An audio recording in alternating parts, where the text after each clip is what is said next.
Finding the right dog trainer in Daytona Beach can make a huge difference for you and your dog. So in this guide, we're going to walk you through everything you need to know to make a really great choice. Daytona Beach is, well, it's a really lively place, right? So we want to help you get your dog ready to not just cope, but actually thrive here. The goal is to make every walk, every outing, a genuinely good experience.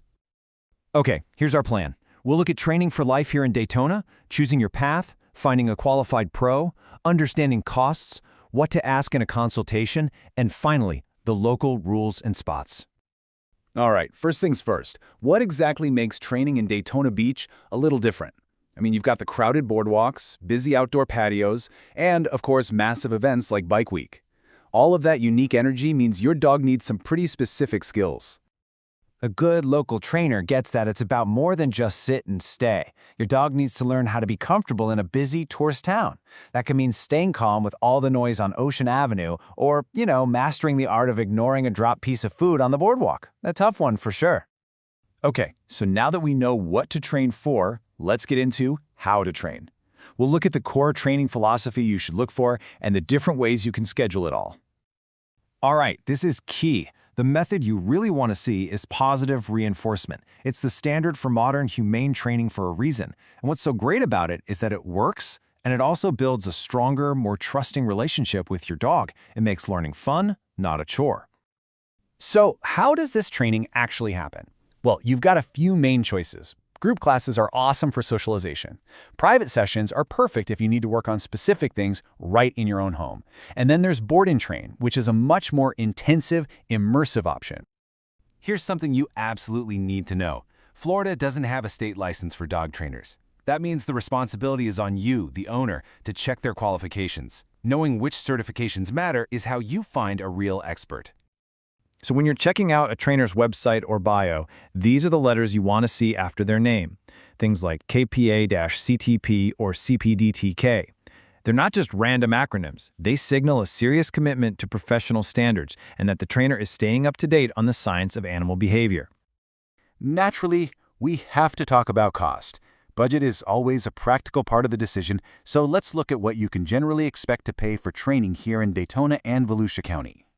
And as you can see, the prices really do vary based on what you're looking for. A multi-week group class could be, say, somewhere between $150 and $280. But then you look at something like a board and train program, that's a much bigger commitment, often getting up into the thousands. Okay, so you've done your research, you have a name or two. What's next? The consultation. This is your chance to really interview the trainer and get a feel for whether they're the right match for you and your pup. And you want to go into that conversation prepared. Be ready to ask about their methods, verify their credentials and experience. Make sure you're clear on the plan they have for your dog, and of course, confirm all the logistics and costs. It's also a good idea to ask how they work with vets if needed. All right, this is the fun part. Now we're talking about putting all that hard work into practice around town. But first, you've got to know the local rules. Okay, take a look at this number, 7 feet. This is a big one. If you're a dog owner in Daytona Beach, you need to have this number memorized. Yep. 7 feet. That's the maximum leash length allowed in all public areas here, and that includes on the beach. Your dog has to be leashed and under your control at all times. This is exactly why practicing those polite leash walking skills is so critical in this town. And beyond the leash law, there are a few other key rules. Make sure your dog is over 4 months old and has a current rabies vaccination and tag. You'll also need a dog license from Volusia County. Oh, and keep in mind that excessive barking is actually a noise violation according to the city. So where can you go to work on these skills? Well, we've got some great local spots. Tuscaloosa Park Dog Park is fantastic because it's fenced, perfect for practicing recall. Michael Crotty Bicentennial Park is another great one, with separate areas for big and small dogs.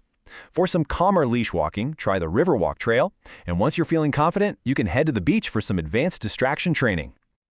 And really, this is the whole point, isn't it?